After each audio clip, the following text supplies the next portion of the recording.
Welcome to Dexerto's The Jungle Preview Show presented by DJ Esports. Sign up on djesports.io to immediately participate in the World Prediction Series. Earn your deposit bonus for Worlds Stage 2 using the promo code DJEX50 for a 50% deposit bonus up to 200 USDT. You can also join the DJ Esports Discord for additional bonuses and incentives. Hey everyone, we're back. The semifinals are done and dusted. We've got our best two teams in the world, regardless of format. These are the two that were supposed to make it to the finals. We're here to break down what happened. It's myself, dGon, Dom, and Monty, joined by Worlds 2021 and 2020 participant Hans Sama. Welcome, Hans. How's it going, man? It's going well. Thanks for having me there. And let's have a good show. I'm sorry about your broken back, Hans Sama. You know, your team was just too fucking heavy. You couldn't do it. No, my team was doing like, I mean, they helped me to look good, I guess. I think it was like your NA salary audition went very well.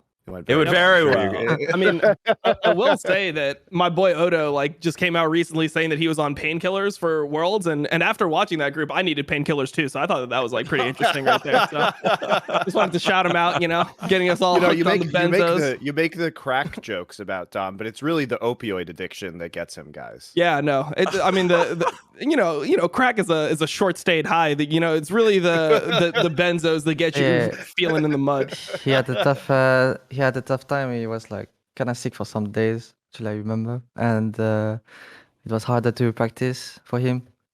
But he was doing so well before that. I was like, he really stepped up in practice actually. Oh man, Hans's audition for NA is going really well right now as well, because not only is he saying he's being a great teammate, not taking any of the praise. Here is dGon's fact of the week, sponsored by no one. Guys, who had the highest CS per minute in Worlds? Hans Sama, I guess.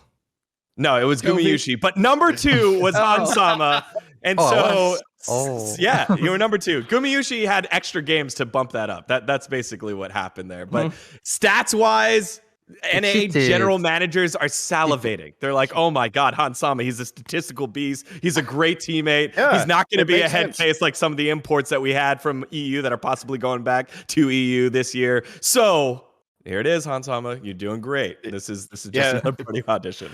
Gumayusi played so many killing minions. Yep. Killing minions is definitely the bar of NA, right? Because they can't kill players on the other team. So we have to go for CS for a minute. Well, Hans, let's start there. I kind of wanted to dive into your experience at Worlds. You had to play in the play-in stage, got yourself out, you got the extra games. That's what it was, the extra games and the knockout. So talk to me about like what your experience was playing against North American teams, against Eastern teams, and let's start there with what was it like playing against North American squads with scrims, and then obviously stage matches against Cloud9. It went like good.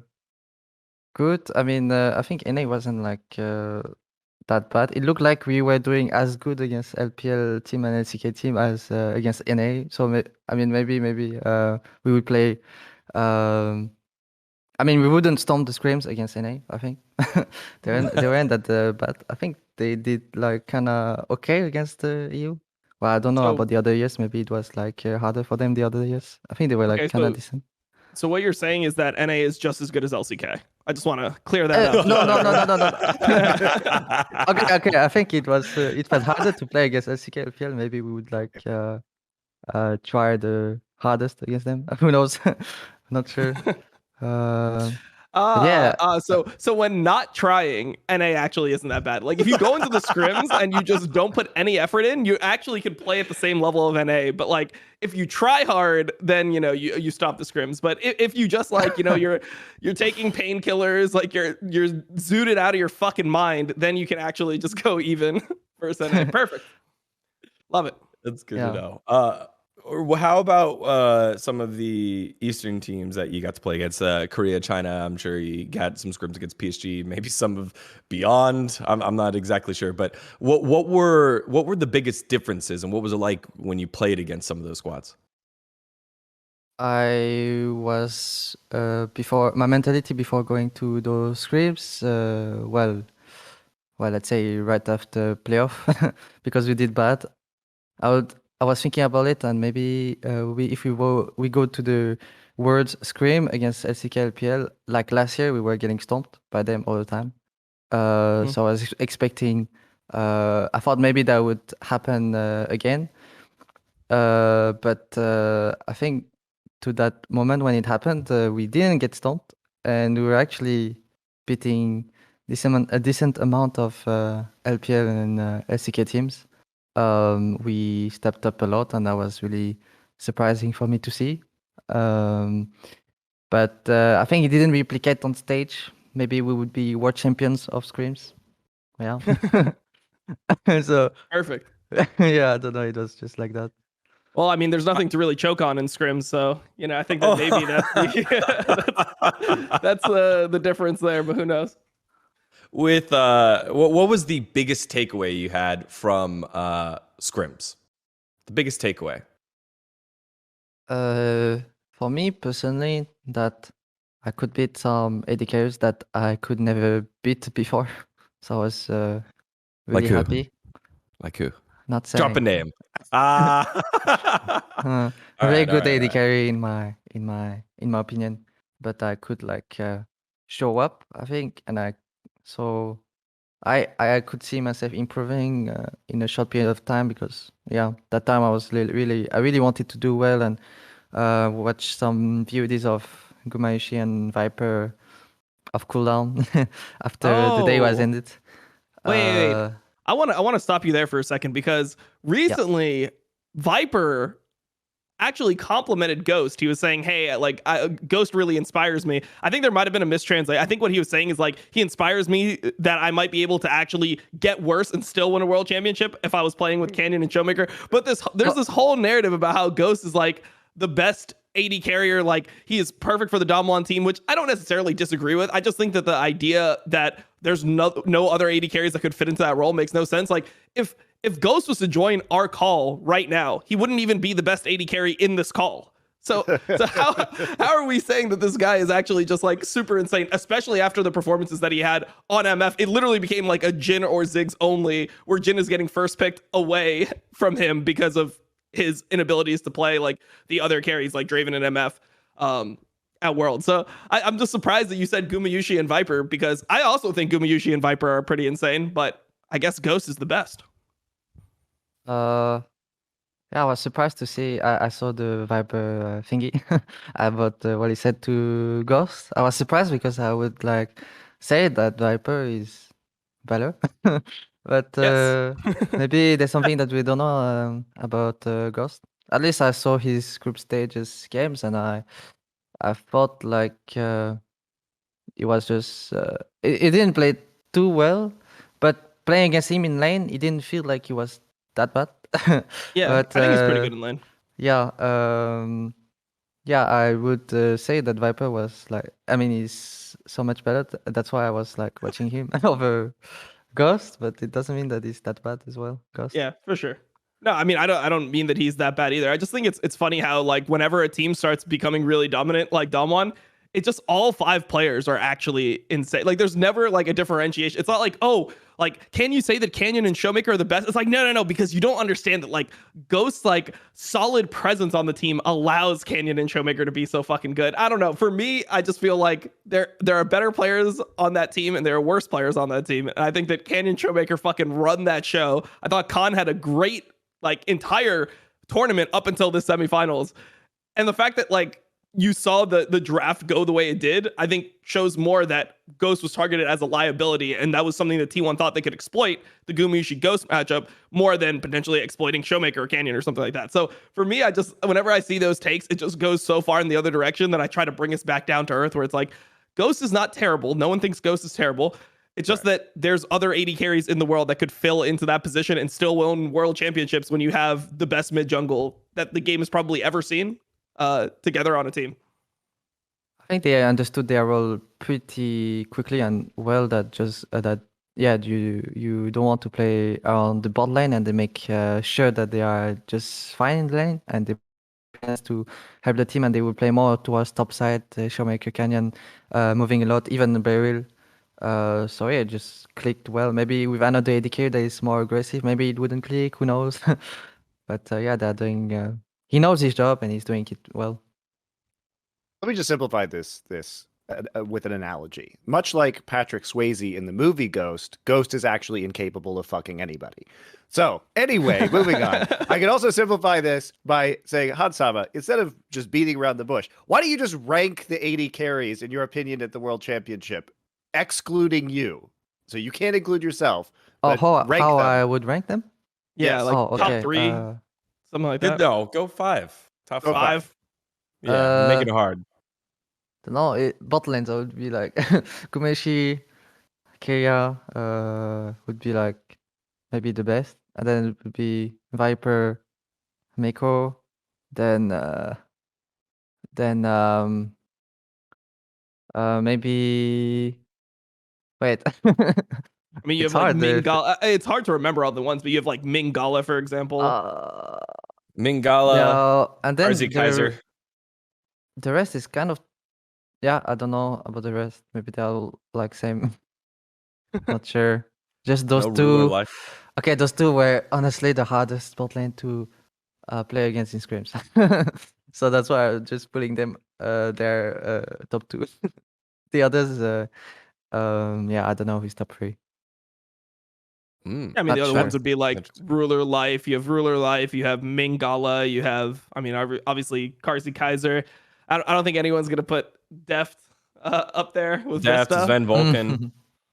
And then after that, you know. My whole point is that like those are interchangeable. Like I don't really believe if you took another 80 carry that, like, I mean, Gala actually does the same thing these days for RNGs, where he's generally perma weak side. I don't think if Gala played for DAMWON and they spoke the same language and he was integrated in that team, he just wouldn't be able to function, and DAMWON would just be shit. Like, I just don't actually think that that's the case, which is what people try to make it seem, is that like Ghost is like the only one. He's the chosen one for DAMWON, and without him, everything collapses.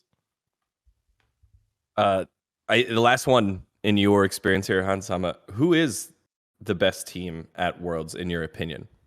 From scrims and everything that you've heard, information as well. Who did you feel like was the best team at Worlds? Because we've talked a lot about the tournament format with group stages, with single elimination, how you don't necessarily get the best teams always to the top. It's sometimes where you land in the bracket, as you know.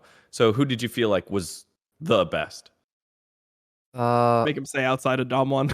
Okay, I didn't. Outside of DAMWON. I just played against DAMWON 2 games and we almost won them. And I heard things that DAMWON is not like unbeatable this year in scrims. They were actually getting beaten by some teams. They wouldn't like stomp scrims.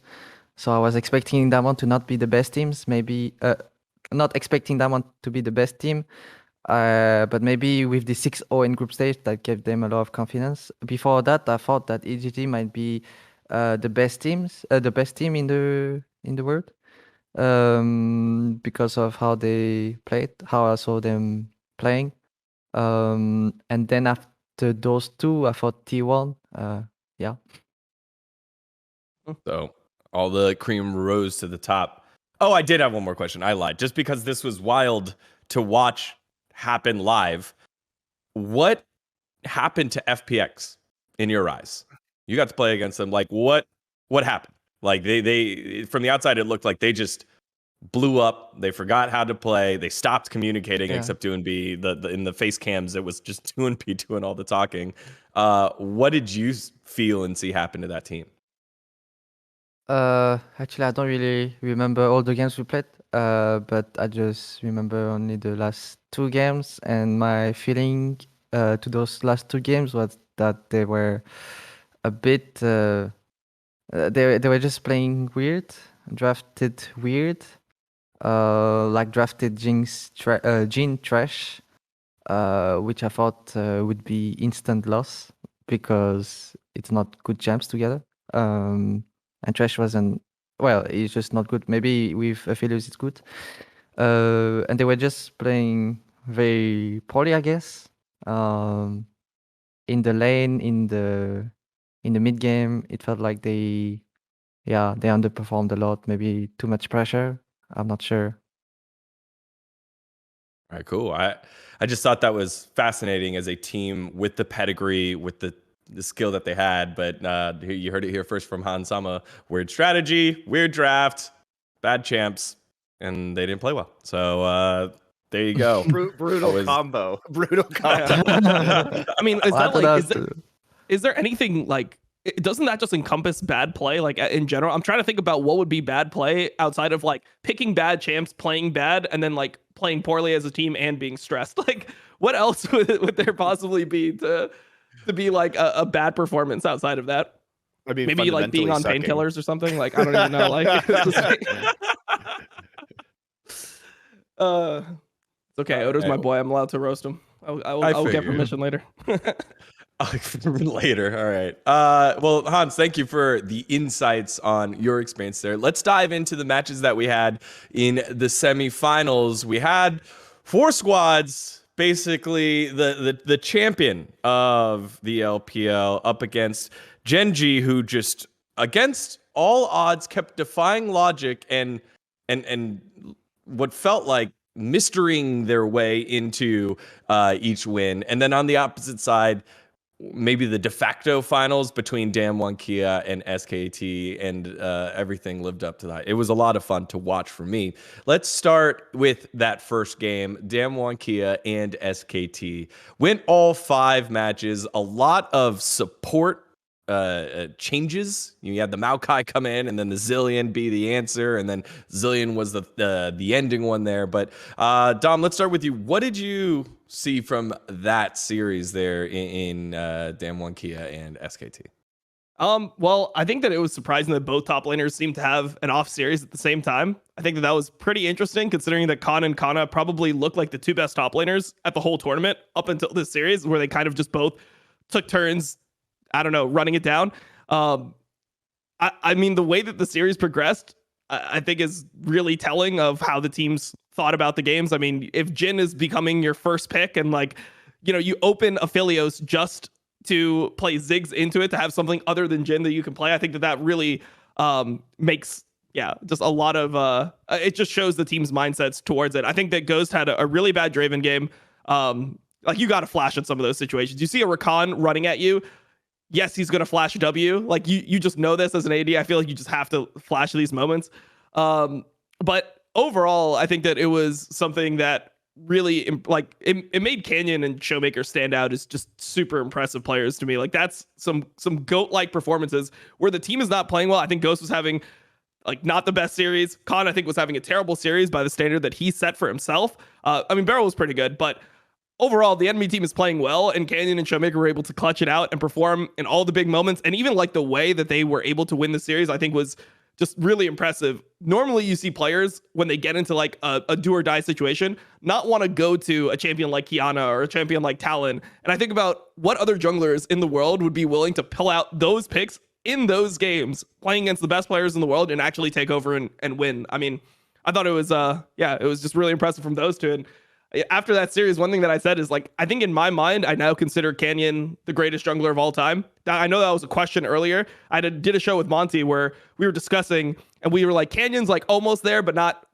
yet. You can't call him the greatest yet because his career's been so short. I think after like what I've seen this year, winning 2 more titles, finals of MSI, now he's playing super well in Worlds, beats T1 like with his picks. He's super clutch at the end with the smite. That's GOAT shit to me. That's like, you are the greatest jungler of all time. So to see somebody now like be able to be meta resilient and be so good for this amount of time and play at this level in so many different capacities, not only just like draft, being mistake free in a lot of situations in the game, in fights, having like the vision, understanding like what he needs to do. He's not in perfect situations. He pulls it out. That's to me the greatest jungler right there. That's the best I've ever seen. Yeah, I think what's interesting about him, and I do agree, Dom, that he is entering that conversation. We are assuming that he is going to win the World Finals. Like, if he doesn't, then it makes that argument, I think, slightly harder. But I do find it unlikely that he will not win. So very unlikely, in fact. No, I'm even thinking, even if he loses, I think to me, he's like the greatest of all time. Fair. I mean, what other jungler has been able to perform at this level for this long in so many different metas? I mean, I think originally people were just seeing him as, oh, he's just the greatest Italy player. Like he's good at power clearing his jungle and like carrying a game when he has resources and people are willing to play around him. Now it's like he's playing assassins. He's able to play like even his Jarvan game was good. He didn't lose his team that Jarvan game, bro. Like Ghost lost his team that Jarvan game on MF. So I just think that he's got everything that I would want to see in a jungler at this point. I think to Dom's point too, what I found it very interesting about this series is that to me, like first off, it was just a fucking excellent series. It was probably like the best of 5 played this year, especially in terms of the stakes. But when you have players that are underperforming, and I brought this up, which is that I didn't have a lot of faith in Kana at a game of this level and these stakes and this difficulty, given how new of a player he is. And I think what's exciting about T1 is that in a year, they're probably going to be a much better team, which is cool. Like, this team has not remotely, I think, reached its ceiling yet.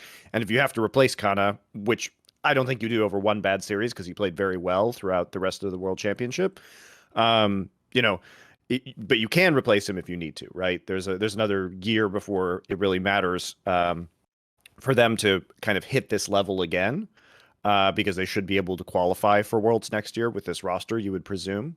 But anyway, what I found interesting to Dom's point is that by taking champions like the Kiana and like the Talon when you're down in a series and you need to win, what you see in these games is that somebody has to step up, right? In a series this close at this high level, somebody needs to be the difference maker. And if it's not going to be Khan in the top lane, who maybe wasn't having the best series, or Ghost in the bottom lane, that's what you saw from DAMWON. And you didn't see the same thing coming in from T1. And it was my concern that neither Owner or Kana in this situation was going to be able to do that. And that's why I had a lot more faith in the kind of top side of the map from DAMWON, just because of their experience, because of their playmaking abilities, and because of their willingness to be bold with some of their picks and then execute on them. So I agree. I think it was extremely impressive, especially for Canyon to be rolling with these champions in such a high stakes situation.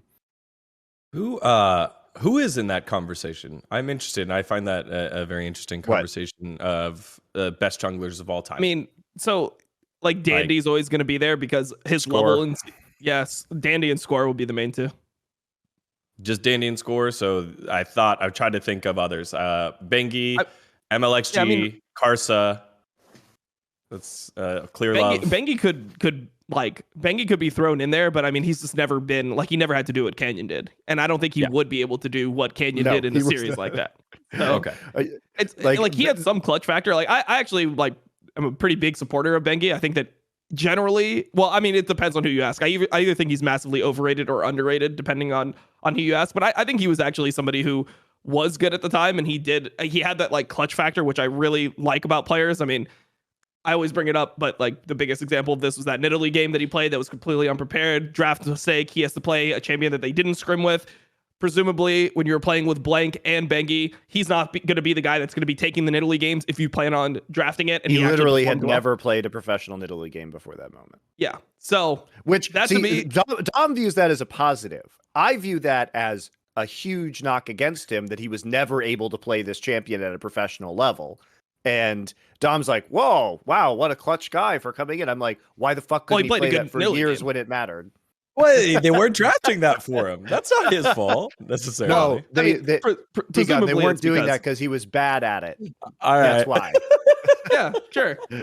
But I mean, I just think that that's something that like shows that like he was able to go outside of his wheelhouse when it mattered and actually perform. So, you know, like to me, I mean, I think that there's definitely like a positive element to it, especially when you're considering the level of that game. Yeah, there is. There is definitely a positive element to it, but there is also a huge negative element to it, which is that in all of the Nidalee metas, he was never able to play Nidalee. Anyway, like I like Bengi just fine. I just don't think he's the greatest jungler of all time. It was also a different meta where his job was very different. Like when mid lane was more powerful, when there was more vision to be had, when Faker was in his peak form, I think objectively the way you want to play is around Faker, and that's what he did. He enabled Faker enormously, and that was smart for his team, right? He was the right jungler at the right time for the right player. But he is he is merely he's the sidekick, right? He's not the hero of the team. Canyon is the fucking hero of this team, right? Yep. Is he like the Scottie Pippen to Michael Jordan? And No, then you'd be no. like, Scotty's great, but He's I'd like rather have. He's like the someone Shaq. else. I would say Canyon's more like the Shaq to the Kobe of ShowMaker. That's kind of Okay, how yeah. That's what I meant. I That's see what I the meant. team. That's what I meant. I was talking about Bengi. Yeah, he was talking about Yeah. Bengi. Okay. Well, sorry, I didn't mean to derail us away from the series like that. It's just that kind of conversation is. But I agree with Dom. Like that conversation is, I think, much more interesting now because of Canyon's performance and the fact that he is likely to win back-to-back Worlds titles. And not only that, but I think he has a very good chance of winning back-to-back Worlds MVPs. Right? Mm-hmm. Damn, that would be crazy. Has that happened before? Did Faker win it back-to-back in his? Didn't Marin win it or some shit? Oh yeah, that's right. Marin won it, but that was heinous. So Yeah. we don't. I was hated not that whole. acceptable. Oh man, that pissed me off so much back then. The narrative that Marin was actually just a better player than Faker. Like it was just like what? Like Yeah, that didn't age well, did it? Yeah. Did not. That aged very badly. You got to get Hans involved, man. Hans, what did you think of the series? Well, What did you think really... about Jin first pick? What did you think about that? Oh my god, I was very surprised because I'm not too fan of this pick. I would rather just pick something else because Jin is like, yeah, the game I played Jin were like kind of useless. So I thought that champ was useless, but I guess Korean players just played better. Well, you don't have Canyon and ShowMaker on your team, so Jin becomes less useful when that's the case. I guess, yeah. This series was. The thing is when your job is just to stand at the very far back and hit people who have already been hit with W, right? That was as far as I could tell, that was the main function, was just adding CC to pick comps. So before this game happened, I would like for sure think that DAMWON would win this game after they banned Affiliates because Korean was kind of one-tricking Affiliates for the whole tournament. And they banned it for the whole time, and then the only moment they opened it was just to play Ziggs against it, which is really hard for failures. I used to spam Ziggs, and the champ is like really strong. I just maybe couldn't pick it because there's too much AP damage in the game then. But yeah, it's really strong against Aphelios. Actually, it sucks that T1 I mean Gumashi is really strong, but I thought in this team there's like Teddy is also really strong. But I guess they didn't make him play. I don't know. I kind of played against Teddy and I was like, holy shit. T1 has two great AD carries, but yeah. So you played against Teddy, and what did you play against both of them? Yeah, I played against both of them. I thought that both of them were really good. Damn. So it's crazy. A team like that has really great ADCs, two great ADCs. What are some of the other big takeaways from this one? Because one of them for me was the support pool. This is a game where they started flipping with the Maokai and then with the Zillion. What did you make of that? That's weird because when I was still there, support pool, champion pool was just a few champs, and in this match, I guess they can just expand the champion pool. That was like weird to see. I guess it was not a game around bot lane. Who knows? But it worked out for them. Very creative. Yeah, it was Zillion, Lulu, Rakan, Leona for Kyria, and then it was Rakan, Maokai, Alistar on the opposite side for Beryl. And it was just like, did you see any of those? I saw the Leona. I saw the Draven Alistar game because I was curious to see how it would end up, because picking Draven with Alistar is already like not so good. I would never do that. So cringe. No, I know exactly what you're gonna say, right? Because like Alistar is like the absolute dude. When you lane with an Alistar, that shit is just sitting behind you for like the first 3 levels, the entire lane phase. And then Draven is like trying to sit there and win lane. So how the fuck is that actually the lane? Like, what do you think the logic behind that lane choice is? Because I was surprised about it too. Maybe they think that Draven scales better with the ulti buff, with the stacks. You just get 500 stack and you just one-shot someone, but it's still not reliable in my opinion. And especially that enemy can play Jhin, increases its value by getting tabbies very early on, and I think he did that against Draven. Just Draven becomes not the champion. I really dislike the Draven pick there with all the picks. Well, I mean, here's the thing. Look, if you're laning with Ghost Draven, you're probably not gonna get many kills in lane anyway. So you play for the 500 stacks, throw your ulti, execute someone from Half-Life in a team fight. That is the angle there. A lot of focus there on the bottom side of the map. What did we learn about T1's journey this year? I kind of, since it's ended here, and it almost, I mean, they won more games than what we thought they would, what most people thought they would. Pushed it all the way to the end there. What did we learn, Monty, from T1 at the end of it all? That they should have fired their coaches sooner. I learned that. I mean, the problem with what they were doing this year is that they said, oh, we're trying this like 10-man roster. And in order to do that, you actually have to fully commit to doing it for like an entire year. But then when it obviously wasn't working and it was stupid and everybody knew it was stupid, they just canned it and they fired the coaches, and then Faker basically became the head coach of the team, right? But I just don't understand, if they weren't willing to commit to it, why did they waste so much fucking time doing it? Like you just have to make that decision very early on, I think. And people will say, "Oh, well, you know, it ended up working in the end." Yeah, but like that's what I was could gonna have fired, but you could have fired them sooner, right? If you weren't on board with this. And like I find that T1's public messaging is really shit. And it shows their incompetence, basically. It shows their incompetence in actually managing this team. Because they'll like hard commit in one thing that doesn't make any sense, like their plan to run a 10-man roster, and then they'll walk it back at the, you know, too late, basically, right? Or they won't commit to it for the entire time if this was a development year for them to kind of settle on a roster.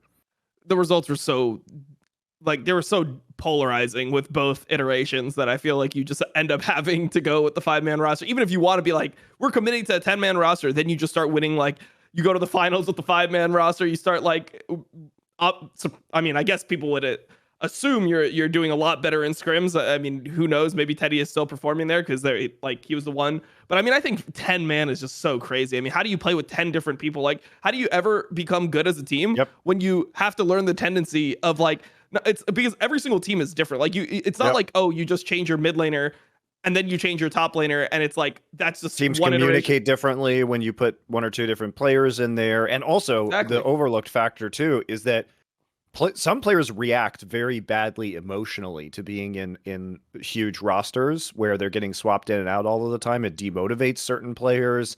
I mean, I've seen this across many esports in terms of having rosters that are too big. Guess what? No one's actually ever fucking made it work in any esport. Nobody's ever made like a double size roster work with a sub for every player, because the player, like certain players just collapse emotionally in those situations and can't. And you think to yourself, oh, well, you could just scrim against yourself, right? Because we have two of everything in theory, but it doesn't actually end up working that way in practice most of the time, right? And so, I mean, the whole idea was crazy. It's never worked like I said, in any game. And I just don't understand why T1 always gets a pass. Like they got a pass for all the bullshit that they had with LS at the start of the year and like their entire coaching fiasco and caving to the fans with their stupid like trucks, you know, driving around the front of the facility, which is like, just ignore that shit. Like, you know, they didn't handle their fan base very well when they were attacking LS. They refused to make statements about it that, you know, that I would think are statements of common human decency, basically, and then the management of the team. And unfortunately, they're just going to get a pass for it because they did very well at Worlds this year, and I think we're the second best team there. But that's like results-based analysis, right? Not actually how this team was run. So I mean, I think my takeaway, more credit to the players. Like, yeah, that's more credit to the players than to the staff. You know what? Faker's contract is up. You better be fucking shoveling money at this guy who just saved your ass by both like being the veteran presence on this team, basically becoming the head coach, and then intentionally taking a backseat in terms of his style throughout much of this tournament to enable his younger teammates. Now, I don't think that's a winning strategy at this level of competition, because passing the ball to a rookie and expecting him to score the game-winning points is usually not a good one. But in spite of that, T1's rookies did very well throughout this tournament. I think this is incredibly encouraging if you're a T1 fan. I think it's a very exciting, right? I think they have an incredibly strong core to build around. I think you definitely know what you've got if you're T1 right now, because all the behind the scenes stuff that we don't have access to in terms of player attitudes, how they stepped up, how they interacted in these high stress situations. You have all the data on that right now to make good decisions for next year regarding which players you want to keep. And I think the growth we saw out of this team was phenomenal. So I think they're in a really good position overall. I think they're in a very good position. Dom, big takeaways? I mean, I think T1 massively overperformed. I feel like they actually did better than you could ever expect, given what the tenure of the players. I think Faker actually stepped up like pretty hard in this series. I think that I mean, going into it, I thought he was going to have problems versus ShowMaker, and still, obviously, I don't think that he was the better mid laner over the course of the series. I don't think anyone would be the better mid laner, but he found ways to be useful. Like in game 1, for example, his TP's top, like that should have been a better game if his team played slightly better. If Owner had a better game, maybe you end up winning that one. I think he was pretty much doing the best you can, like given his skill set at this point in time. So I was really impressed with Faker's play. I thought that, it was on the edge, dude. He almost had that real solidifying GOAT performance where if he just won this series, you're never you're talking about this maybe 3-4 years down the line of anyone being a better GOAT. So yeah, I think Faker actually impressed me a lot in this series. I think Gumayusi was really good this whole tournament. The whole problem before was that he would actually have issues in team fights. Like sometimes he would run it down in a team fight. He would be too aggressive, die first, not flash something that he needed to flash. And I feel like this tournament, he was just completely fucking stable. Like he was just one of the absolute best. He still probably looks like the best AD carry to me. I didn't think Viper played as well yesterday as I was expecting. So I think Gumayusi pretty much did as best as you can, given the situation. Champions played by Faker: Lissandra 3, Twisted Fate 3, Rise 3, Orianna 2, Azir 2, Zoe 1. So as you said earlier, Monty just taking the back seat, allowing some of the other guys to make the plays while he's using utility mid laners. I guess my disappointment with Faker is, he played for his team. It's very clear. He was playing to roam. He was, but we didn't get to see any of the like wacky Faker picks in this series. And I thought, I guess if you're up 2-1, you feel comfortable and maybe you don't pull that stuff out because you're already winning with more meta picks. But I guess that was kind of one of the things that I was sad not to see. I mean, I understand why they played the way they did, but in these big situations, it has been a hallmark of Faker's career to come out with something entirely out of left field and crush with it. Yeah. A 10-4 record for T1 as they go out in the 3rd, 4th place here. Hans, I want to get your opinion here on this T1 squad, as you got to play them in scrims, you got to see them throughout, you got to see them in this series. What did you make of T1's world run?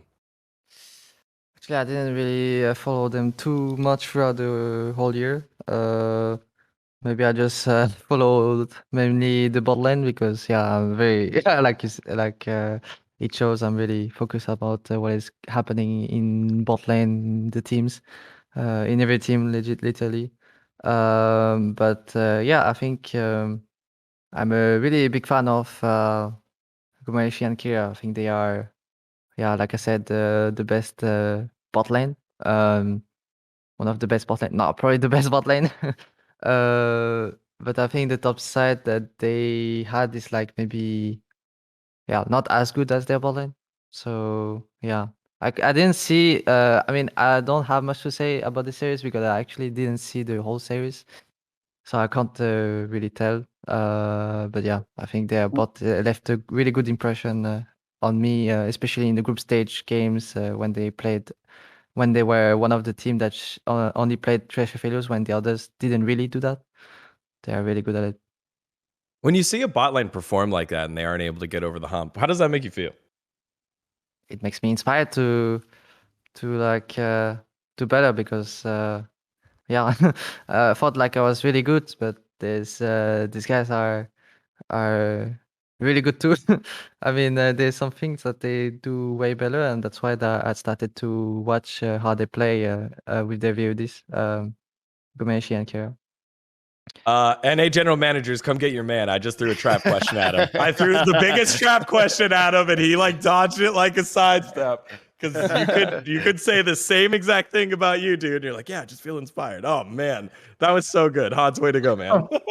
So I mean, I still had a huge disappointment that we didn't actually get to see Riot making any content, frankly, but especially content around Gumayushi and his story, because it's still incredibly compelling, and Riot has yet to do anything with it. It's kind of shocking. Like the fact that his older brother is one of the greatest StarCraft 2 players of all time, and he has this like family lineage, and the content that you could make around Innovation, who's his older brother, and Gumayushi, it's so fucking easy. It's so easy to tell this story. Please do it. Like I just want to see a feature where, you know, it's him and his brother talking about being pro gamers in different games and both being so elite at it. And like, what about their relationship? Like, because you know, with brothers, like they were probably like fighting over the computer when they were younger, like pushing each other to greater heights. Like it's so easy, Riot, please. Like, why can't you tell stories properly? Why did we get nothing about this at the World Championship? It's insane. It's actually fucking insane. My God, since his brother plays StarCraft as a pro, it makes sense how Gumeshi plays in League. I feel like this guy is so much different than the others. He just spam Tell me about attack move. He clicks. He has so high APM basically. I think I'm sure he highest played APM I StarCraft saw. growing up with his brother. I'm sure that's like part of the narrative, right? And like, imagine Hansama, if they had other 80 carries in one location with Gumayushi that they could interview and ask you questions like this. You could be like, he plays like an RTS player, and you just got that soundbite in there. It's so it's so fucking easy. I don't understand what goes on. I mean, what Monty, what you don't understand, like, I don't understand how you don't grasp this by now, but there's just no time for these types of things. Like, you only have 3 weeks where they're playing one best of 5 a week for them to do this. So, like, where are you going to schedule it? When can you actually do this? I know, and they're all in one location, not moving around with nothing else to do. So the schedule's packed, man. What can I say? It's the same reason they couldn't do double elimination this year, in spite of the fact that they were just here we go farting around in Iceland for 3 weeks. You know, we really needed a 1 week gap between the semifinals and the finals of nothing. Just, you know, it's good for the players too, because they don't get to scrim during that week because there's no one left to scrim with at the tournament. They're going to scrim against G2's potential ERL roster, teams, I guess. Yeah, like G2's like tryout roster. Like that's literally what's going to happen this week. Is that they're going to scrim against like ERL rosters, C-tier teams. Yeah, like developmental European rosters. And they're not going to get anything out of it. And you know what, Riot? It also makes it for a boring final because the teams can't practice, so we know exactly what's going to happen. Like, we know what the outcome is. Right? Well, I don't know. Crazy. I actually want to push back on this. I think people think that, like, EDG can't win at this point. And I guess maybe the reason why I think that EDG actually has a chance is because this is exactly how I felt in LPL. This is the exact way I felt into the final. They had some shaky games going into the final. They lost the WE in 5 games, right? So just imagine this.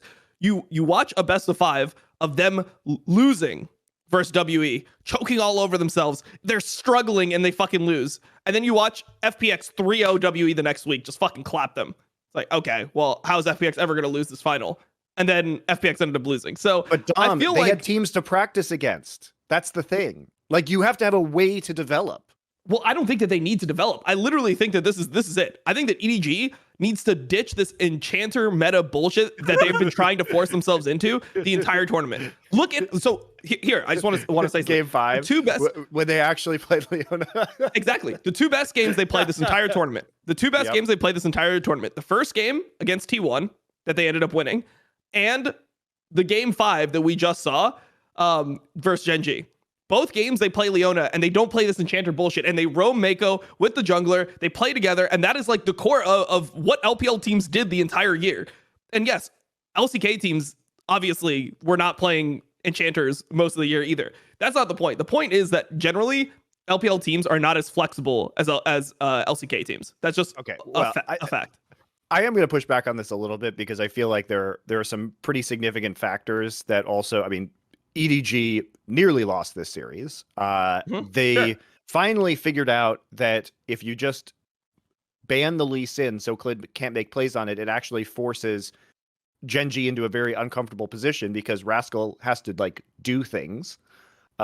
Rascal, I fucking hate this guy. Like, honestly, Jesus. Jesus, that is some Morgan level language. Oh there, my god! Monty. No, I do because it's so incredibly frustrating to just watch him like devolve into Renekton play because he doesn't have anything else left, and think that it's good, and then he like Rascal is lighting money on fire. Like BDD sacrifices so much of like the late game farm to Rascal, and then Rascal just doesn't do anything with it.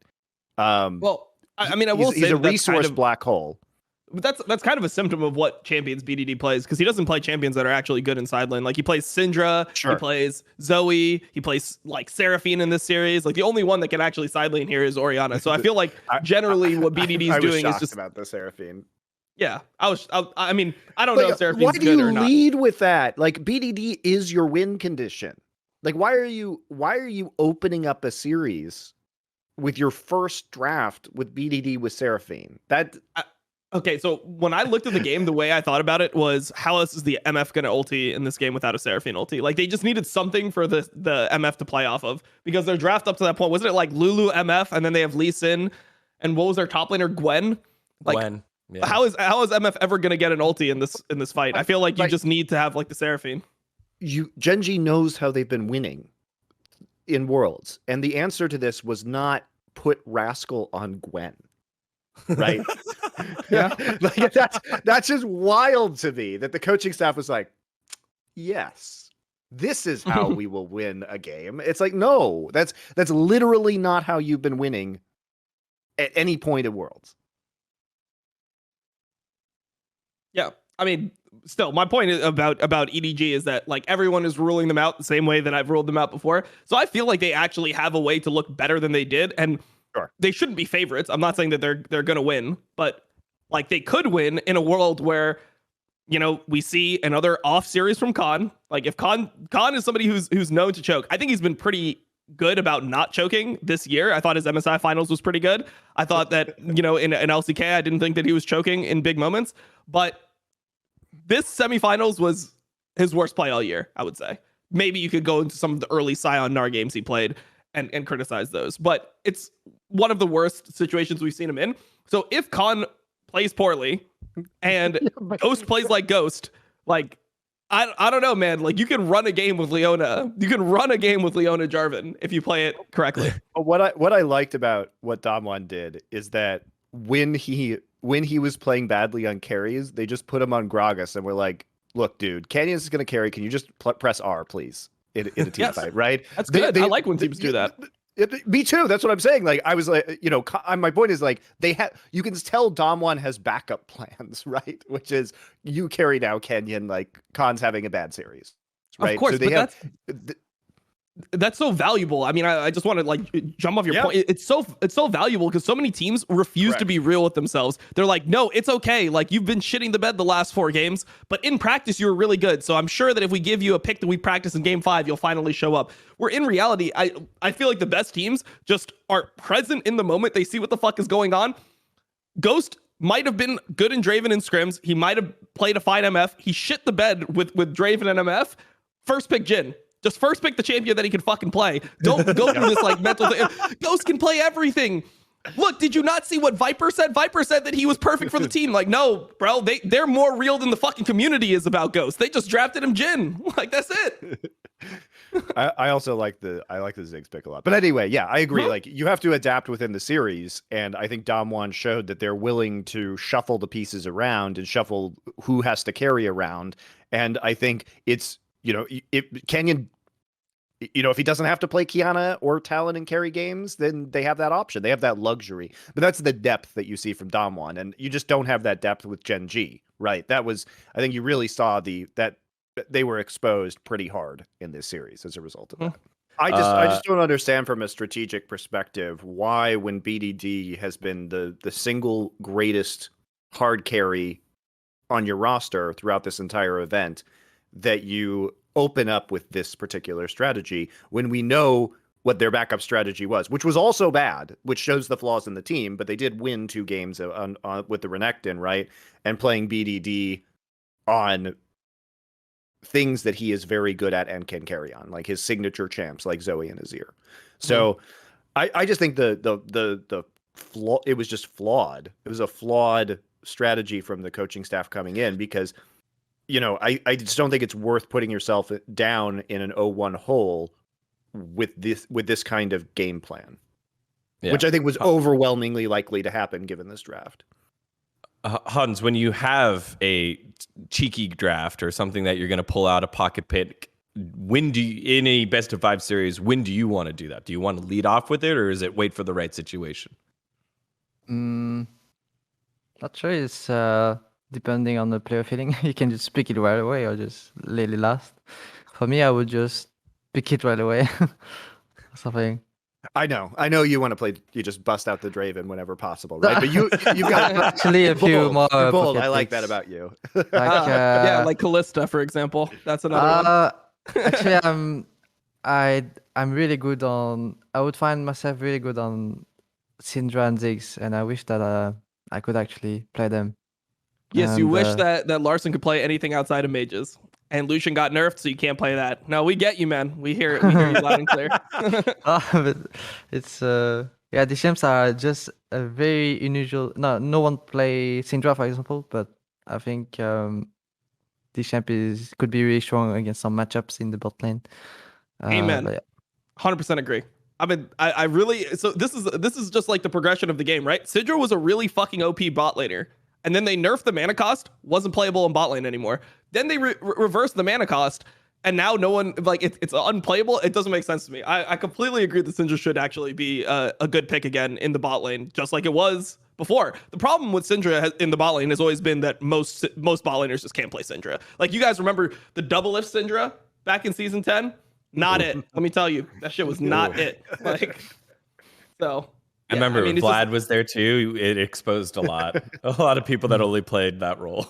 I mean, I'm curious to get your take on this, Hansama, because I hate mages in the bot lane, and the reason why, and bringing up the Doublelift conversation, is that I literally don't want to see players that have trained for years for a certain set of skills to be forced into some bullshit that they can't play. To me, that's boring, because I'm looking to see like the best AD carries playing the best at their roles. I don't want to watch sports that change in a way where like the quarterback has to run the ball every down, right? So you you probably hate the NFL right now then, but then you also probably hate. No. It's different. Like basically, like the quarterback role, I think, is very interesting in the NFL right now, because of the athleticism that's coming in. But it's not a fundamental change in the rules. Like, you can still be a very good standard quarterback historically in the NFL. Sorry, Hans, but using American sports metaphors that you probably this is so don't understand. But anyway, that's not the point. Let's get away from the NFL, because he doesn't get it. Sure, exactly. Here's what I would say. Do you just fucking hate the jungle role then? Because that's literally what the jungle role is consistently changing to things that don't make sense. Before MSI, I hate this about League of Legends. Yes, Rumble Morgana, these were not jungle. Who the fuck was playing Rumble and Morgana besides for like Broxa and CLG when they were 10th place and he was trying to pull out like Vi and shit? Like, who else was actually playing Rumble Morgana before MSI. Then you get to Worlds and it's like Rumble Morgana actually. I mean, the thing is, the way the jungle changes, like, I'm going to go on a fucking jungle rant here, but the way the jungle changes is not like in small degrees. It's not like, oh, Rumble and Morgana are a little bit worse now, but they're still vibe. It's like, no, Rumble and Morgana are OP. Just kidding, they're fucking dead. Hecarim Udyr, they're the best champions in the game. No, never mind, they're actually just dog shit. Now we go into Worlds, the best fucking junglers are randomly assassins. Talon, Kiana, Zed, and the only people that can fucking play them are people like Canyon that actually play mid lane like off role in LCK. Like, it's actually just insane. No, I think it's horrible, Dom, is the answer to your question. Okay. Like, I agree with you. Look, there you go. The way I like to watch sports, right, is I like to see people who are very good at their specific role within the game being the fucking best at it, is the point that I'm trying to make. And so when Riot makes changes like this, and then everybody's memeing on Doublelift for having a shitty Syndra, it's like, no one in the universe ever wanted to see Doublelift play Syndra. I never asked for that. No one asked for that. No one gives a fuck about that, right? Everybody wants to see him be a god on an AD carry. And like, for you, Hans, it must be incredibly frustrating to be put in these situations. Like, I don't want to see Ghost win a game 5 on Ziggs. Like, I don't want to watch that. Who the fuck wants to watch that? I don't know. For me, I love sort of playing some AP mages. I think I could play them better than some mid laners. Okay. I appreciate your competitiveness. I appreciate your I mean, competitiveness, Hansama, but like, I just you understand that nobody wants to watch you play that, right? I guess, yeah. But I need to prove them wrong. Yes, this is an ego. Wrong. You see, this is an ego thing for Hansama, which I love. But ultimately, I think that it's bad for sports because it's very hard. You know, even though you might be able to do it, Hansama, and that adds to your legacy or what have you. For the most part, it crushes people's careers, and it makes the skill set that you have players have worked extremely hard to hone irrelevant. And I agree with Dom about the jungle thing. Like, and people will say, "Oh, well, what's the greatness of a player then is their adaptability." But like,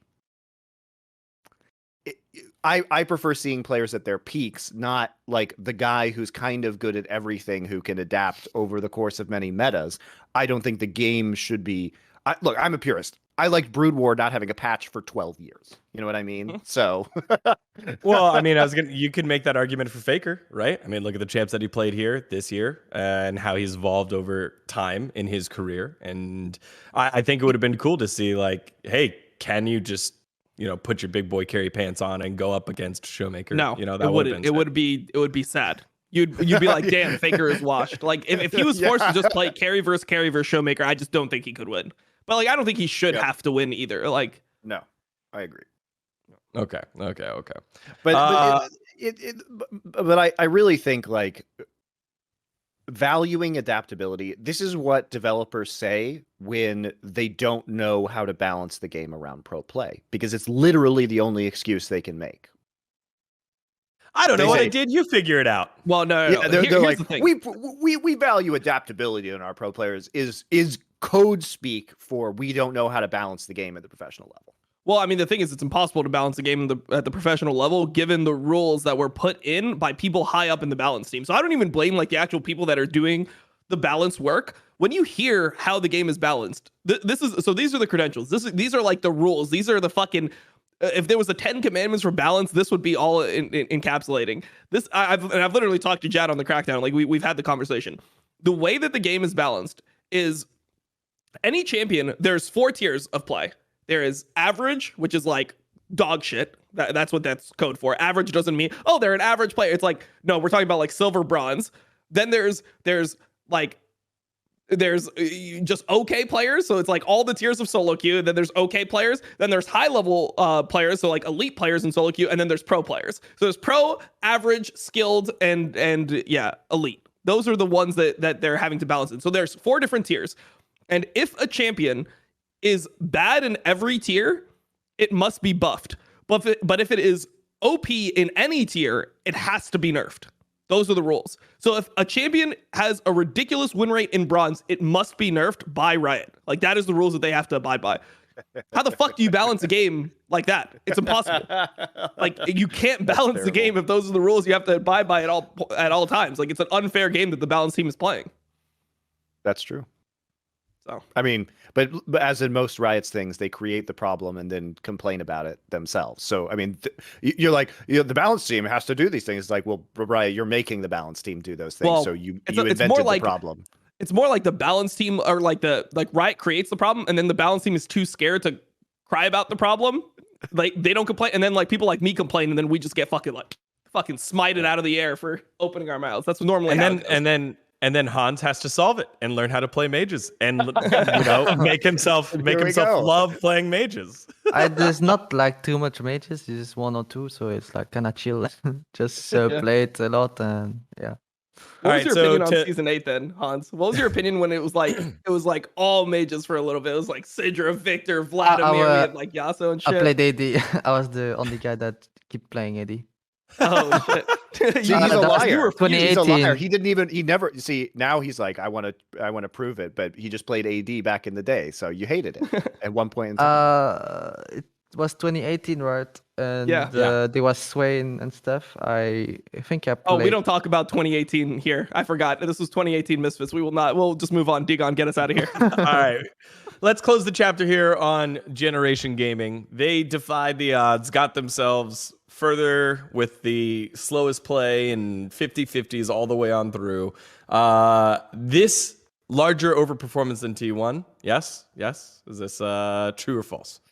Look, I think Dom's right. I think it's a significant overperformance from T1. Nobody would have expected this given what we had seen from them in the LCK playoffs.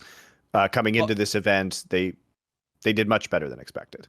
Well, I would say unless you're an LCK fan. If you're an LCK fan, what I've learned is that T1, even when they were like dropping all those fucking games and they were middle of the pack in the beginning of summer, they were actually just like, everyone knew that they were going to be super fucking good at Worlds and they were going to be one of the best teams. So it really just depends on who you ask. Like when I saw them like losing, when I saw Nong Shim and Sandbox at the absolute top of the standings and saw some best of fives between them, to me, I was like, LCK is having like a little bit of a rough split. Like there's some weird things going on. DAMWON's roster changing. Yep. T1 has got 55 fucking members coming in. Like they're firing their coaching staff. I'm like, there's some issues going on in Korea right now. But to the real, like, the real just proficient LCK watcher that just knows everything about the region, you could just tell that they were going to come in and dominate Worlds.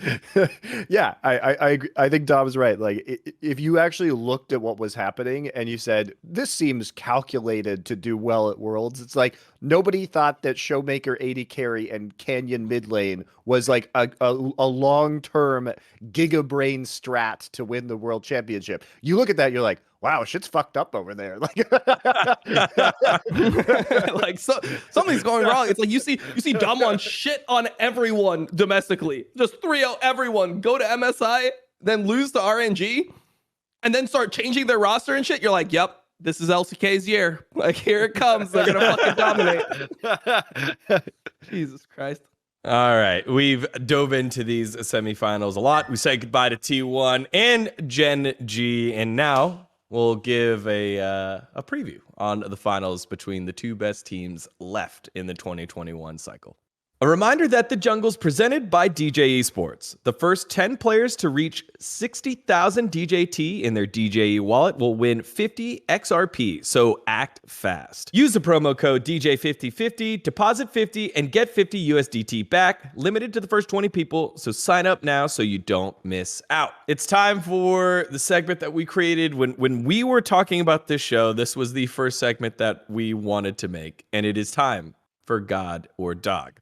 Now, rules will be a little different here for Hans. We'll give him the opportunity to go God or Dog on anyone since he had the insights and experiences and expectations on who he played. But for Monty and for Dom, we will keep it to the last series. So you've got, 20 players to pick from. Dom, Rascal. You're first. All right. Monty, you're first. Rascal, for the reasons I said earlier, please get a real top laner. Please. Yeah, I know you have 2 on your roster, but neither of them has a complete champion pool. Please, I can't watch your crappy Renekton games any longer. It's embarrassing that you were even able to win with that champion. So please, No more Rascal. That's what I'm saying. All right. Go get who's your Keen or god? Summit, please. Look, I'll just take Dom's, which is ShowMaker. Like, obviously, Dom just picks ShowMaker every week, so I'm picking ShowMaker this time. Exceptional series. Dom will pick Actually, Kenyon wasn't gonna this pick week him this anyway. week. Yeah, you're gonna pick Kenyon because he actually did carry those games. Especially impressive on the Kiana and the Talon in the end. But I think ShowMaker has delivered with astounding consistency. I like the fact that he's drawing Cassided bans now. Yeah. Which is great. Did have the one Cassided game earlier in the World Championship, but this guy, I think, because of the matchup, like, here's the thing: you expect Canyon to dominate Owner in this series, right? The level of difference in terms of peaks, career, longevity, reigning world's MVP player for Canyon. But I think that the matchup everybody was looking at in turn was obviously Faker versus ShowMaker. And this is a really symbolic moment, I feel like, of the passing of the torch to like the new champion level mid laner, likely to repeat world championships, which, you know, is just an enormous accomplishment. So I think ShowMaker here, the level of gravity for ShowMaker as a player in this series, I feel, is much bigger than for Canyon, just because of who Faker is and Faker's own legacy and what it means for DAMWON Kia to win. So it's an iconic league moment. I just had a thought. I guess it's a little different just because they didn't play, but I wouldn't. No, never mind. I was gonna say like Ruler could be in that category as someone who's climbing the summit yet again, but he didn't play against, you know, the 80 carry level version of who we've all considered the best, right? So I think that's a little different. I don't think that's without merit though, because I think people would say probably coming into this tournament that Viper is the best 80 carry at this event. I think that would be a pretty common opinion before Worlds started. So I do think, you know, in a way it's also like passing the torch. So no, I think that's fair. Okay, there we go. That's why. Thank you for completing the thought for me, Monty. I was like, it's close, and I can't figure out why. Who you got, Dom, for your god and your dog? My god is gonna be Canyon. I mean, I think like we said earlier, I think he proved to be just like the greatest jungler of all time, at least in my eyes. With this series, I think this was an extremely hard series. It reminded me of Rocks versus T1 in 2016, which is like most people consider the real final of that event, even though the actual final did go to 5 games and was like ended up being decently exciting. I would say that Canyon just I can't stress enough how hard it is to go to a like vulnerable assassin pick like that in a game 4 and game 5, both of them, and then perform on both when the whole series he'd been playing, like he played, I think it's in game, a Jarvan game. So yeah, Canyon's my god. I think he's just the absolute, the best jungler at this tournament by far. Don't even really think it's close. So he's the best. My dog is going to be Flandre. I was really disappointed in Flandre at this tournament. Like, so far, I think he had some good games. Like, he has decent damage percentage, which I don't really care that much about, which is what everyone kind of uses to hype him up. But I mean, dude, you're playing Graves versus Renekton. You have your team diving top lane after the TP, and then you're getting solo killed as Graves versus Renekton with a lead because you're like going Cull and you're fused to Flash. You don't build tabbies versus Lee Sin, Renekton. I don't know. I just felt like it was pretty bad. So I think Flandre ran it down pretty hard. I mean, that game it's essentially a solo loss, right? Because if you're playing weak side bot lane and you're investing all your resources into top, and then your top laner starts losing 1v1, it's fucking doomed. So yeah, I just think that I think that he solo lost one of the games, and that really destroyed EDG's momentum in the series. Having won game 1 up until that point in game 2 where they looked confident, it was like, damn, bro, like you really ran it down. You might cost your team a shot in finals by, you know, ruining. And you could even just see the people's faces. I mean, you know how it is playing in those games. No one's going to say anything. But if you're playing bot lane, you're just getting like, you're getting absolutely rammed. Their mid is like hovering on your side. The jungler is constantly at your turret. And then you see your top lane that got all the resources just get solo killed. You know how deflating that is. You're like, oh, well, I guess we should have fucking camped bot lane. It just sets in everyone's mind. So I thought that was that's gonna be my dog. It's gonna be Flandre for the dog and Canyon for the god. All right, and now our special guest. You have all of Worlds to pick from here, Hansama. I can't wait Make to see enemies, the... Hansama. Who's going to who's be the your bad enemy? Wait, I'll pick up the god first. Or not. All right, go ahead. The Who's your hardest- god of the tournament? The hardest at the end. Well, my god is easy to pick. ShowMaker, I think, because actually I didn't really see him performing like having a int performance during these words. I always see him bringing a lot of value to the team, and he's always I don't know, so consistent, so like he's awesome. He's the next faker. No, he's ShowMaker. And on top of that, this guy actually I liked him before that, and after he said in an interview that this interview was like most like written, and then he said that I was a good player, aggressive. This guy said that, so I was like, yeah, took more liking to him. I guess I was. So he just complimented Does, you and then he buttered you up. As the god. Yeah, All right. I mean, he's like a great player, and hearing that from a great player feels like very nice. And it was right after we lost in groups. So yeah. And let's see my duck player. I think it could be RNG Crane, because I think he didn't perform as well as he should. Maybe he didn't really feel well during that Worlds time, but I think he didn't perform as good. I remember him playing a lot of TF games, also Annie games. I didn't think like it was that impactful for the game he played, so yeah, that's why I picked him. So yeah. The Annie doesn't do it for you? The Annie isn't that doesn't get you excited to see Cryan, the MSI champion for you? Annie, he didn't play Annie that well the game. Not only did he play a bad champ, he didn't play it well. Actually, I think that is the ultimate pro player diss, saying that somebody couldn't even play Annie that well. That's brutal, Hans.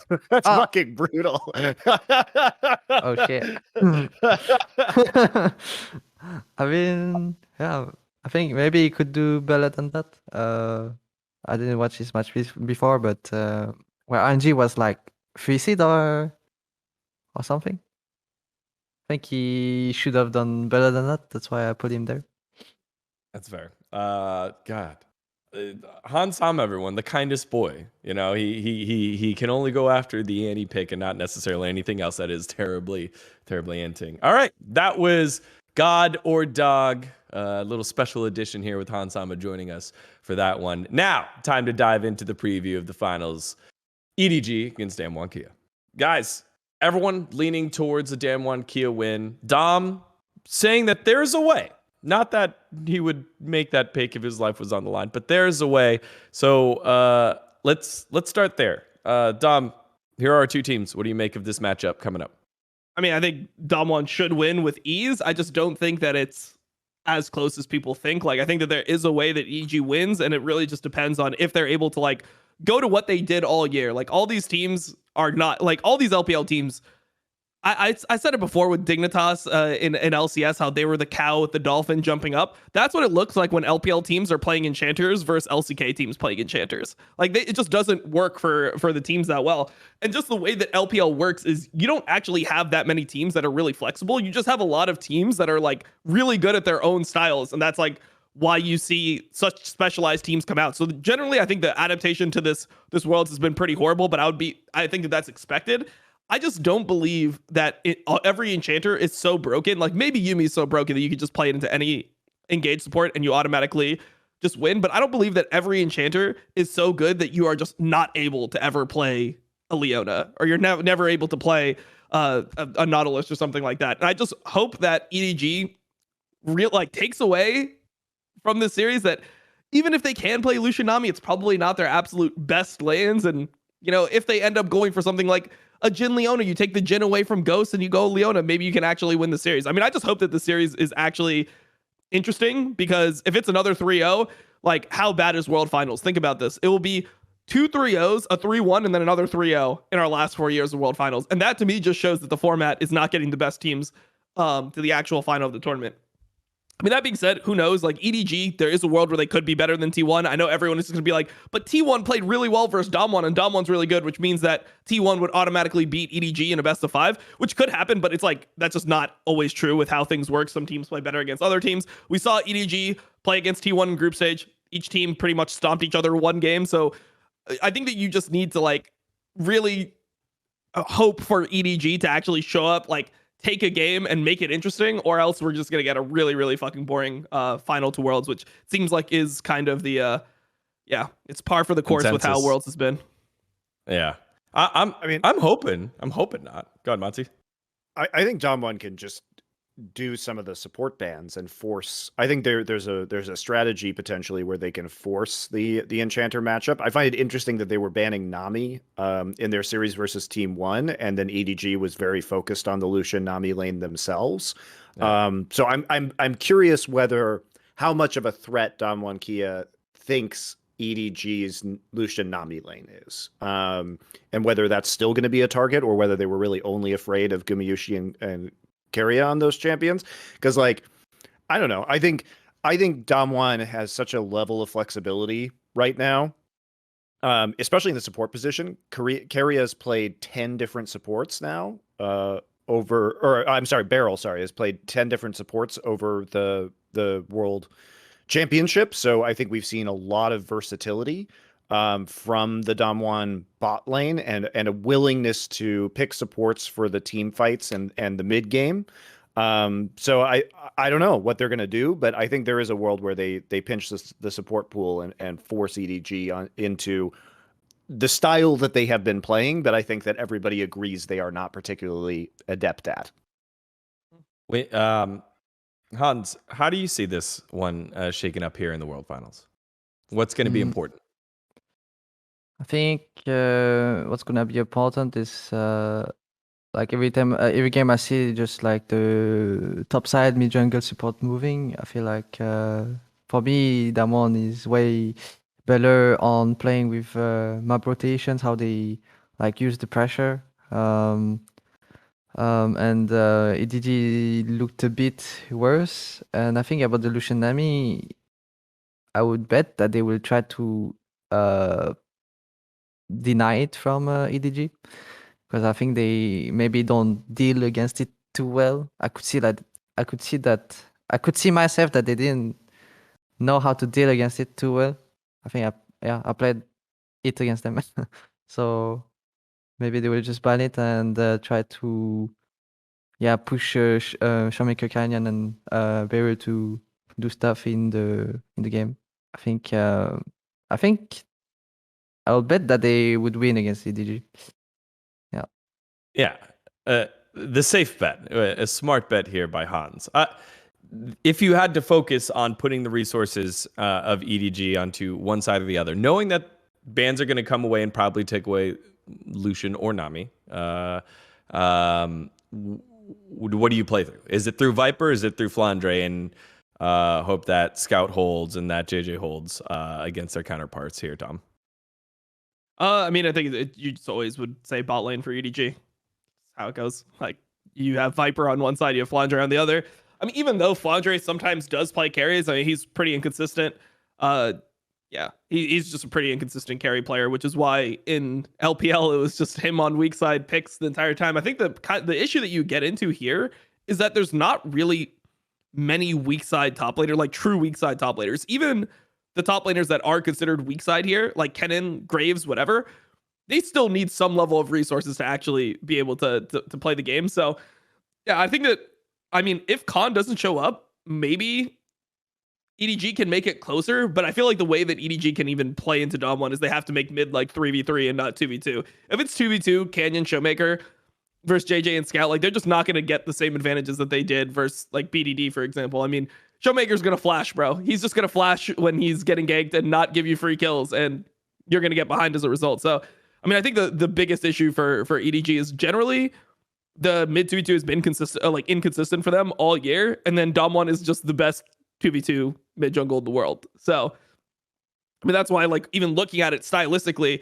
I don't really think it's good for EDG. I mean, the argument you would make would be that Viper, Viper Mako should just be a better bot lane than Beryl Ghost, but that never seems to be the way that you beat DAMWON. It actually never seems to work. Every team that has the good bot lane that's like, oh man, Beryl and Ghost are going to get smashed this time, it just never ends up happening. Beryl and Ghost just end up surviving. They're fine. They're not going to run the game down, and eventually ShowMaker and Canyon will just carry. I mean, we thought the same thing about Gen.G, and eventually their time came. So maybe the bot lane side will come this time here for DAMWON. All right, guys. Closing thoughts. Monty. Rio DAMWON. Peace. 3-0 DAMWON. Riot refuses to take any kind of lesson because they haven't learned from 10 fucking years of data about how garbage their format is. We still have single elimination next year. Everybody's sad.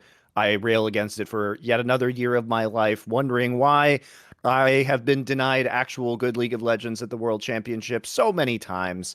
I guess we just ruined the history of this esports title, because we will always have skewed results about who is the best team at Worlds in a given year, or really who is the second best team. Yeah, that's the main thing. It's always the second best team. So, or like even, well, you know, who knows with adaptation and like another series, if a team was having a bad day, like we could have seen KT winning Worlds in 2018 in an alternate timeline where we had double elimination. We could have seen T1 winning maybe this year. I think that's less likely to have happened, but you never know. So I don't think it's partially about the second best team, but you know, double elimination makes sure that you actually have the best team winning most of the time. So it's just disappointing. I have no idea why Riot can run double elimination at domestic playoffs, but can't apply that same concept to the World Championship. And I think the most egregious thing is, even if they do change it, what they should do is fucking apologize to everybody for having a garbage format. But the way they will position it in terms of PR is, look at this great idea we had. And it's like, no, people have been telling you that for 10 years. Please fire the people who are making these decisions, because if you are realizing this now, you admit tacitly that these people were making the wrong decision for years, and they should no longer have their jobs. That's my opinion. Yeah, I mean, I completely agree with the ranking system. I think that it's not even like who's the second best team in the world. It's just all like second through eighth is completely fucked. Like second through eighth is, and like if you even want to go deeper, there's times where you've had the world finals come out of a group. Like in 2018, you have the world finals. Fnatic versus IG came out of the same group. Does that mean, like, obviously this isn't the case because 100 Thieves was fucking collapsing on themselves, but you have a world where that could actually, like, if you had the third best team in the world in that group at the tournament, like they would just actually get 9th to 12th instead of, you know, potentially third, which is what they deserve. So the ranking system is always completely off. My prediction is that DAMWON will beat EDG 3-1, and that everyone will just claim that T1 would have 100% for sure. There's not even a discussion to be had. They would have 100% beat EDG in a best of 5, even though we'll never actually get to see that best of 5, because the only way to determine how good a team is now is not actually like watching them play against each other. It's just seeing who played against the best team the best, and then just going from there. So I think it's really a shame that we don't get to see some of these other matchups. We keep on seeing, we saw LCK just cannibalize themselves on the bottom side of this bracket. Last year, we saw LPL cannibalize itself on the top and LCK cannibalize itself on the bottom. And you'll never get to know if top esports was actually better than Gen.G at the last Worlds, or if top esports was better than DragonX. Like, you never get to know those types of rankings, which I really find shameful. You know, I would have loved to see, especially after group stage, I would have loved to see a best of 5 between EDG and T1. Like, they both took a game off each other. They both had different strengths. Like, I think that would be really exciting. Between the combo of a lack of content, you know, and storytelling on Riot's part, combined with this format, I've never seen such a willful attempt to sabotage by a developer to sabotage the history of their own esport. It's actually incredible. It's incredible. Damn. Well, Respect. hopefully a great finals will change that. There you go. I hate when you guys put me like Monty. You put me in this situation all the It's all time. right. just to make me- dGon, look. I'm Yeah. gonna be Yeah. frank with you, buddy. Yeah. Riot's already fired you. They're not gonna hire you again. You can actually just say what you want. I am saying what I want. It is a format that follows I don't know. the World I don't know, Cup. I Monty. wish I it would mean- be double elimination. We'll see. I mean, We'll see, mean, we'll look, if Riot's hired me at this point in time, who knows if they could fucking hire dGon again? It's all up in the air. maybe a double elimination bracket is coming sooner than you think. Hans, thank you for joining us. Final thoughts here on this year's World. Change the topic of conversation. Quick. Yeah, like a pro. Like a pro. 3-1 for DAMWON. Obviously, because yeah, just think they are better. Maybe EDG can make the difference for both. Everyone say that. I also thought maybe yeah, a lot of team can make difference for both, but their bot is sometimes a kind of a wall. They are practicing always to be like that wall. I remember even when I played against them, a group of dev 2020, they were I played my Kalista pocket pick, yeah, but they were kind of a wall. So yeah, I think they really have better mid jungle, very consistent on pressuring the map. Meanwhile, yeah, EDG mid jungle seems a little bit less strong. Top lane, I'm not sure. Maybe Can is better. Maybe he will. Yeah, maybe he'll pop. Maybe he'll do well. Like he destroyed group stage. I always remember about it. Groups when. Yeah, it was really awesome on this Graves thingy matchups. So maybe he can do well now. I didn't really see series in the semifinals. Apparently he did bad, but I thought that this guy is like why DAMWON got 6-0 in the groups. Look at that. Yeah, surprising to say the least. Hans is like, yeah, top lane. I just kind of don't really remember that lane right now anymore after everything it's that's kind of too far. Too far from me. Also, Hans, Yeah. this is your time to also dive into the Worlds format. Double elimination in the future? Yes? No? What do you think? Hans loves playing his whole year and then going to Worlds and only playing 6 games and 2 tiebreakers, best of he ones. gets He trained. Group of He Death trained this every year. entire. Best of 1 king. Best of 5 not king. Dog. Yeah, I think double elimination sounds good actually. To like know more who's a better rank of the better team. Sounds interesting. There it You is. of all people, I'm surprised want to play more best of 5s. That surprises me. How did mine? I like best of All right. 5s. Well, Hans, thank you so much for joining us on our final episode of The Jungle. This is the last preview show because there's no more matches left. So everyone, it's been a pleasure to bring you this content. Again, thank you to Dexerto. Thank you to DJ Esports for putting this one on. Thanks to all the guests that we've had, including Hans Sama. And thanks to the 2 homies here, Dom and Monty, for making it a ton of fun. Thank On you behalf for being of a great myself, host, dGon. Oh, Thank you very thanks. Thanks, man. On behalf of myself, the casters, the entire crew, we appreciate y'all. And we hope you enjoy the finals in the last series of the 2021 League of Legends calendar. See ya.